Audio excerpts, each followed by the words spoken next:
Hello guys, स्वागत है आप सभी का एक छोटी सी मोटिवेशनल स्टोरी के अंदर। उम्मीद करता हूँ यह इंस्पिरेशन शॉर्ट स्टोरी आपको अच्छी लगेगी, क्योंकि बचपन से ही हम लोग मोटिवेशनल इंस्पिरेशन और मॉरल स्टोरी से प्रभावित होते रहे हैं।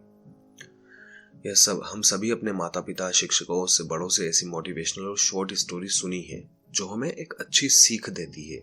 उम्मीद करता हूँ यह प्रेरणादायक कहानी भी आपको अच्छी लगेगी।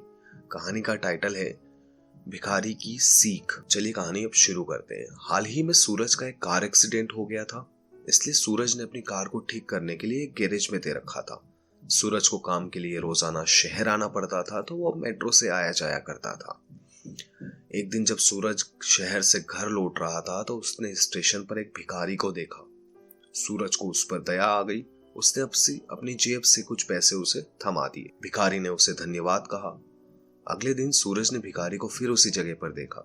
सूरज ने इस बार उसे कुछ खाने के लिए देने के फैसला किया, इसलिए स्टेशन के बाहर चला गया और कुछ खाने को ले आया। सूरज ने भिखारी को खाना दिया। भिखारी ने उसे धन्यवाद किया। सूरज को भिखारी पर इतनी दया आती थी कि वो रोज कुछ न कुछ भिखारी को देता रहता था। ऐसे ही काफी सारे दिन बीत गए। एक दिन सूरज ने भिखारी से ही पूछ लिया कि तुम आखिर इस जगह पर आए कैसे? क्या तुम प्लीज मुझे बताओगे? भिखारी सूरज को समझ नहीं पाया कि भिखारी ने क्या कहा। भिखारी सूरज की तरफ देखकर फिर से पूछा कि तुम क्या पूछ रहे हो? भिखारी सूरज को देख मुस्कुराया और फिर से कहा, इससे तुम्हारा क्या मतलब है? सूरज जानना चाहता था कि भिखारी यहाँ कैसे आया। सूरज के मन में बहुत से प्रश्न थे, जिसका जवाब वो भिखारी से जानना चाहता था। भिखारी ने कहा, मैंने पूरे जीवन के दौरान मैंने केवल यही चाह रखी कि हर कोई खुश रहे।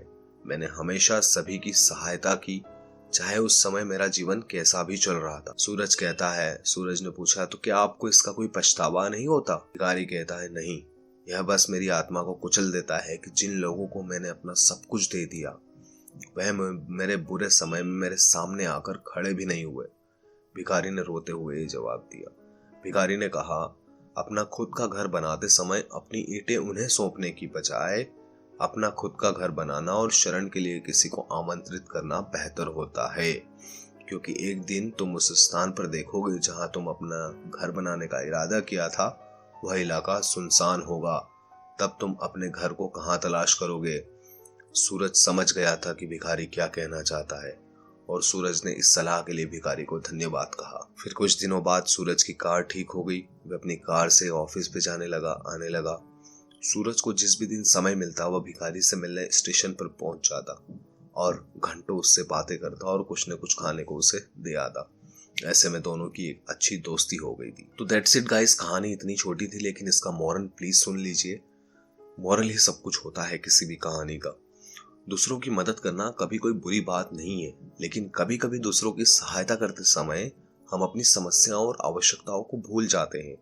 यह याद रखना महत्वपूर्ण होगा कि कभी कभी देने से बेहतर बांटना होता है। यदि आप कमजोर स्थिति के बजाय खुद को मजबूत स्थिति में रखते हैं, तो आप और भी बहुत कुछ कर सकते हैं। तो दैट्स इट गाइस, यही एक स्टोरी थी। उम्मीद करता हूँ आपको स्टोरी पसंद आई होगी। प्लीज चैनल को लाइक, शेयर और सब्सक्राइब कीजिएगा। Thank you so much guys.